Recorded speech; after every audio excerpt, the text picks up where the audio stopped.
ಕೆಲವರಿಗೆ ಒಂದು ಗೊತ್ತಾಗುದಿಲ್ಲ. ನಮ್ಮ ಪ್ರವೇಶ ಆದಾಗ ಶೆಟ್ರು ಬಂದ್ರ ಭಟ್ರು ಬಂದ್ರ ಗೊತ್ತಾಗುದಿಲ್ಲ. ನಮಸ್ಕಾರ ಸ್ವಾಮಿ, ಪರಿಚಯ ಆಯ್ತಾ ನಮ್ಮದು? ಓ, ಆ ಮಟ್ಟಿಗೆ ನೀವು ಒಡ್ಡಿಲ್ಲ. ಕೆಲವರಿಗೆ ಒಂದು ಗೊತ್ತಾಗುದಿಲ್ಲ. ನಮ್ಮ ಪ್ರವೇಶ ಆದಾಗ ಶೆಟ್ರು ಬಂದ್ರ ಭಟ್ರು ಬಂದ್ರ ಗೊತ್ತಾಗುದಿಲ್ಲ. ಆ ಮಟ್ಟಿಗೆ ನೀವು ಬ್ರಾಹ್ಮಣರು ಬಂದ್ರು ಅಂತ ಗೊತ್ತಾಯ್ತು. ಭಾರಿ ಸಂತೋಷ ಆಯಿತು ಸ್ವಾಮಿ, ಸಂತೋಷ ಆಯಿತು. ಏನು ಮಾಡುವ ಹೇಳಿ, ನಾನು ಈಗ ಹೆಚ್ಚಿಗೆ ಯಾರಲ್ಲಿ ನಾವು ಬ್ರಾಹ್ಮಣರು ಅಂತ ಹೇಳಿಕೊಳ್ಳುವುದೇ ಇಲ್ಲ. ಕಾಲೆಲ್ಲ ಕೆಟ್ಟೋಗಿದೆ ಸ್ವಾಮಿ, ಕಾಲೆಲ್ಲ ಕೆಟ್ಟೋಗಿದೆ. ಏನು ಮಾಡುವ ಹೇಳಿ, ಒಂದು ಕಾಲದಲ್ಲಿ ನಾವು ದಾರಿಯಲ್ಲಿ ಬರುವಾಗ ಶೂದ್ರಾದಿಗಳೆಲ್ಲ ದೂರ ನಿಂತ್ಕೊಂಡು ಬ್ರಾಹ್ಮಣರು ಬಂದರು ಅಂತಿದ್ರು. ಅದೆಲ್ಲ ಈಗ ಹೋಗಿ ಶೂದ್ರಾದಿಗಳು ಬರುವಾಗ ನಾವು ದೂರ ನಿಂತ್ಕೊಂಡು ಶೂದ್ರಾದಿಗಳು ಹೋಗಲಿ ಅಂತ ಹೇಳ್ತೇವೆ. ಅಂಥ ಪರಿಸ್ಥಿತಿ ಬಂದಿದೆ. ಬ್ರಾಹ್ಮಣರ ಕುಲದಲ್ಲಿ ಯಾಕೆ ಹುಟ್ಟಿದೆ ಅನ್ನಿಸ್ತದೆ ನನಗೆ. ಅದು ಗೊತ್ತುಂಟ ನಿಮಗೆ? ಏನು ಆದದ್ದು ಅಲ್ಲ. ಗೌರವ ಎಲ್ಲಿಂದ ಗೌರವ? ಮೊನ್ನೆ ಒಂದು ಕಥೆ ಗೊತ್ತುಂಟ ನಿಮಗೆ? ಯಾರ ಹತ್ರ ಹೇಳಬೇಡಿ ಆಯ್ತಾ. ನಾನು ಒಂದು ಕಾರ್ಯಕ್ರಮ ಮುಗಿಸಿ ದಾರಿಯಲ್ಲಿ ಬರ್ತಾ ಇದ್ದೆ.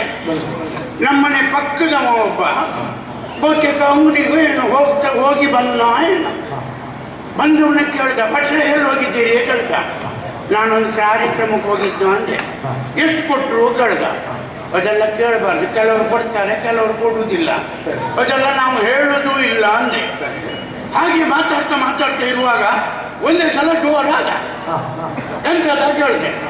ನಾನು ನಿಮ್ಮಲ್ಲಿ ಸುಖ ಕಷ್ಟ ಮಾತಾಡ್ತಾ ಇರುವಾಗ ನಿಮ್ಮ ಬಾಯಿಯ ಎಂಜಿಲು ನನ್ನ ಮುಖಕ್ಕೆ ಸಿಡಿಯಿತು ಅಂದ. ಓ, ನಾನು ಅವನು ಹತ್ರ ಮಾತಾಡುವಾಗ ನನ್ನ ಬಾಯಿಯ ಎಂಜಿಲು ಅವನ ಮುಖಕ್ಕೆ ಸಿಡಿಯುತ್ತಂತೆ. ಹತ್ತಿರದಲ್ಲಿ ಮಾತಾಡುವಾಗ ಸ್ವಾಭಾವಿಕವಾಗಿ ಸಿಡಿಯುತ್ತದೆ. ಆದರೂ ನಾನೊಂದು ಬುದ್ಧಿವಂತಿಕೆ ಮಾಡಿದೆ. ನೀನು ಹೇಳಿದ ಹಾಗೆ ನನ್ನ ಬಾಯಿಯಲ್ಲಿ ಎಂಜಿಲು ಕೊಡುವುದಿಲ್ಲ ಅಂದೆ. ಯಾಕೆ ಕೇಳ್ದ. ಯಾವಾಗಲೂ ಬ್ರಾಹ್ಮಣರ ಬಾಯಲ್ಲಿ ಯಾವುದೇ ಕಾರಣದಿಂದ ಎಂಜಿಲು ಬರುವುದಿಲ್ಲ.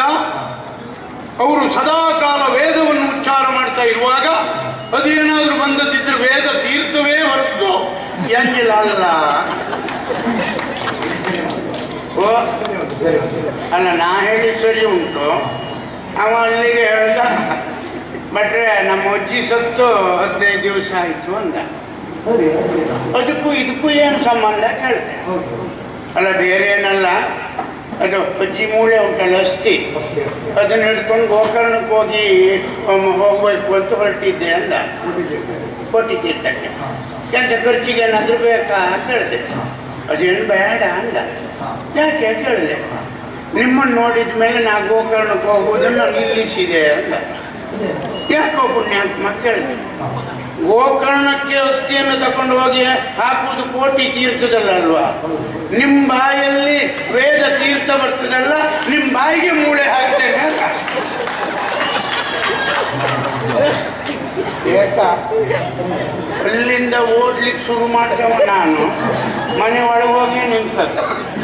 ಯಾಕಂದ್ರೆ ಅಲ್ಲಿಗೆ ಓಡಿ ಬಂದರೂ ಬಂದ ಅವ. ಎಲ್ಲಿಯಾದರೂ ನಾನು ನಿಂತದ್ದೇ ಆಗಿದ್ರೆ ಅವನ ಅಜ್ಜಿ ಮೂಳೆ ನನ್ನ ಬಾಯಿಗೆ ಹಾಕ್ತಿದ್ದ. ನಾನು ನಿಮ್ಮ ಹತ್ರ ಈಗ ಮಾತಾಡುವಾಗಲೂ ಜಗಿತಾ ಇರಬೇಕು. ಅಂಥ ಸ್ಥಿತಿ ಬ್ರಾಹ್ಮಣರಿಗೆ ಬಂದಿದೆ ಸ್ವಾಮಿ.